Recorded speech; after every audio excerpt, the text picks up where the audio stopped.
Hello, fellow YNABers! I'm Katie, and I'm completely new to YNAB and its rules. I just started at the beginning of last month, but I already feel that I'm a YNABer for life. I dove right in, I read the blog, watched videos, listened to podcasts, and I even read the book. YNAB's teachings were just so different that I couldn't stop learning more. Even though it's different from all the other budgeting guides and tools out there, though, YNAB makes sense.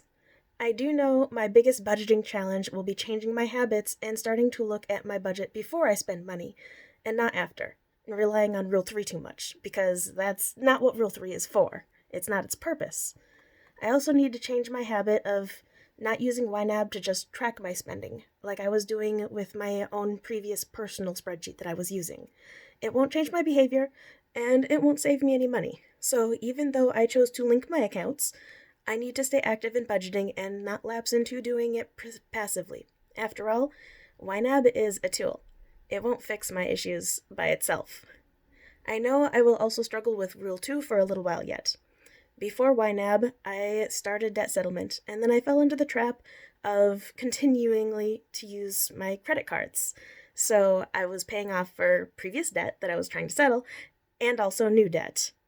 Once my debt settlement is gone, though, which will be the fall of next year, I will have more free income to budget better for my true expenses. Until then, my boyfriend is being kind enough to lend me any money that I need, and I can pay him back in the future, interest-free, which is much better than relying on credit cards, and then that's only if those expenses do hit me. It's not an ideal situation. I don't like the idea of having to rely on my boyfriend, but this is why I started using YNAB to begin with. I want to get out of this hole of doom. It is doom, doom, doom, doom, doom, doom, doom. Nobody likes doom. Go away, doom. Go away! Unless you like doom. Then bring it. Yeah, to each their own. From this last month, I've already learned quite a bit about budgeting. The big lesson is don't budget with future money. That's how I've always budgeted before. I would write down, okay, this is what I currently have, and this is what my next check should be. However, due to that, and the bad habit that I had of also buying things before I had the money, thinking, oh, I get paid in a week, I'll have enough to pay it then, I go, oh no, my paycheck was $50 less than I estimated. What now? I'm short on money. Well, credit card time. And bam, lots of credit card debt. So that don't budget with future money also leads into the lesson of find the money first. It's a great lesson. It'll help a lot. Trust me. I've also learned to not ask, can I afford this or should I buy it? Instead, I'm starting to ask myself, well, what do I want my money to do for me? And what are my real priorities? Which is mostly what I learned in the book from reading that. It's a great read. If you haven't read the book, read the book. I loved it. It was very enlightening. For example, a couple days ago, I saw an item and it was on clearance for $20 off. Cool. It was almost half off the price because it wasn't that expensive an item to begin with. So I'm just like, I want this. It's cheap. I can save this much money by buying it. However, that turned me into a bit of a hypocrite.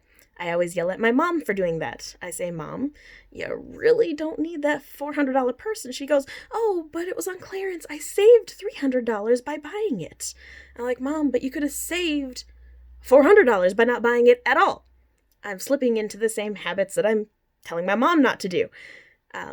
It's a horrible, horrible issue. But I saw this item. I put it in my shopping cart because I thought I wanted it. And then I went, oh, I'm budgeting with YNAB. I should look at my budget. I didn't budget for this item. Yes, I could Rule 3 it and roll with the punches and find the money from another area. However, the only other area I had money free in was my date night fund, which I'm saving for Valentine's Day because it's coming up very shortly soon. And I plan on taking my boyfriend out to dinner.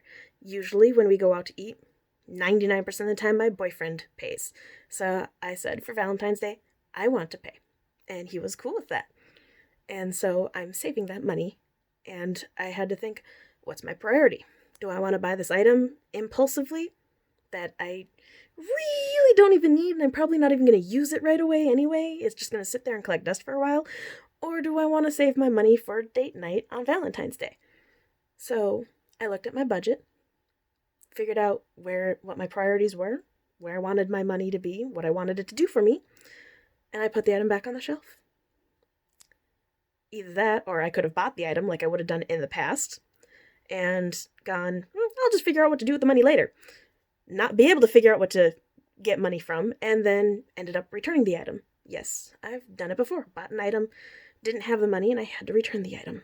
It's embarrassing, but I needed the money, so I had to return the item. And I didn't need the item that bad because it was an impulse, and return time. It's not great, and now YNAB is helping me already change my process. In just that one little instance, I went, this is eye-opening. I need YNAB in my life forever. Branching off of that, I've also learned that it's okay to budget and buy what I want to, so long as it's what I really want. Every other budgeting tool I've tried has had me cutting back on everything, even that Valentine's Day date night that I'm looking forward to so much. YNAB is great because it doesn't restrict you. It's your money. As long as it fits your priorities and what you want your money to do for you, it's okay to have that date night and go out and splurge a little bit. Yes, I'm paying off credit card debts, but I have a higher priority of spending time with my boyfriend because we've been cutting back a lot and we have not eaten out nearly as much. So this one night is going to be special for us because we haven't been doing it a lot lately. So this is something that I planned for and I'm budgeting for. And so now I can go out guilt-free.